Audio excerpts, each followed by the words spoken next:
Hi everyone, this is Maria, and today I will be talking about my theory in action. I chose cognitive dissonance today. Let's pay attention to this picture. It talks about smoking and what it does to the brain, and sometimes it's the belief and the action. The smoking, I think I drew here. The first one says, do I really want that? And the dopamine just does it. I'll explain this in detail. What is cognitive dissonance? It is a distressing mental state caused by inconsistency between a person's two beliefs or an action. It was created by Festinger in 1957, and he described it as an inter-individual phenomenon in a social context. How group-based models of cognitive dissonance fit together may help the practical and social aspect of communication. It is a subjective term that cannot be measured. What does that mean, really? Well, some individuals may act as how the theory predicts, and especially I think it is the case, no, I am sure of anxious people. Other people can cope with the dissonance just fine and not experience the tension of the theory. I'll explain this in more detail. Let's see. Here, when does it occur? We have three different times when it occurs, and the first one being minimal justification. It is the effort and the outcome, the cost and the gain. Let's say that you put a lot of work into something that you wanted, like in a study, in a test or something, something that you worked hard for, and then the outcome was negative, right? You just and you try to make up excuse for it to not take accountability of it. Like here, the word accountability. You say, oh, maybe it was the teacher that graded me so hard. I got the answer right. I studied so much. It's okay. It's not me. It's someone else. You are giving a justification for the effort that you put into that, and it is the cost and the gain.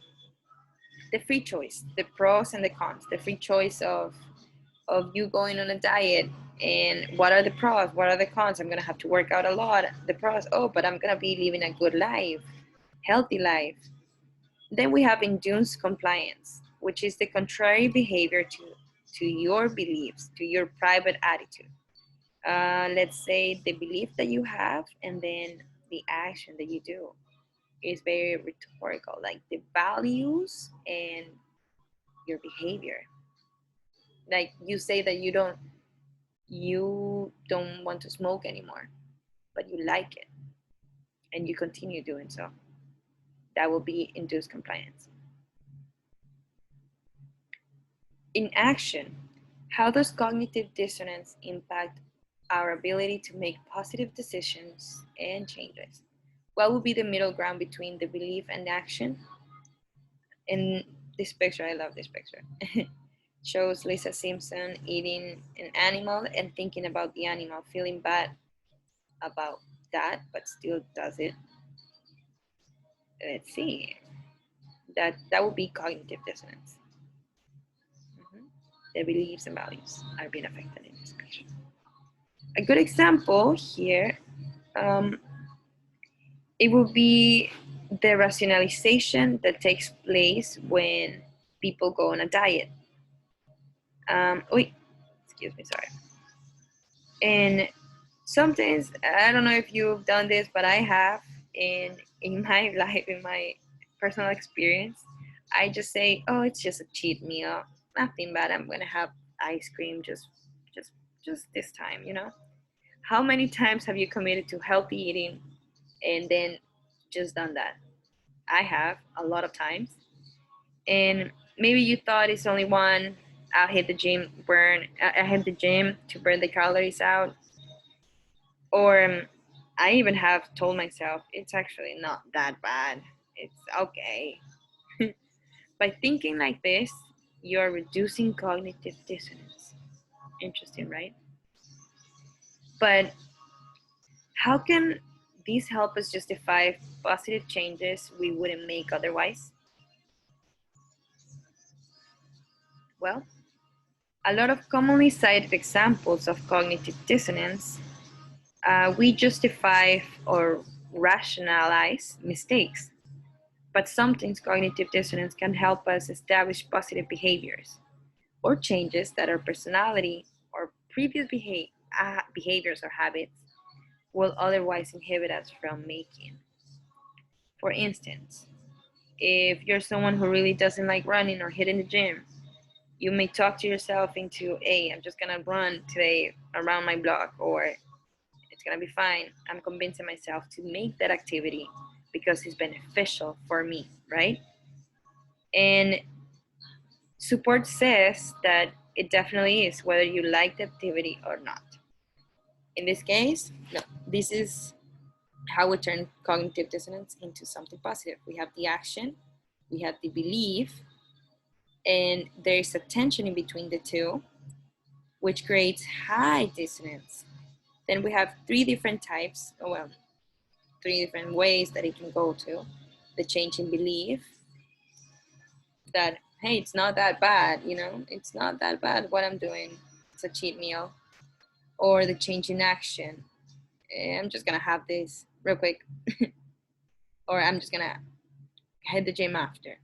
And then change action perception, what you thought that belief was, you perceive it in a different way that is more calming for you, that you don't think it's as bad as it might sound. And it creates low dissonance at the end of the day.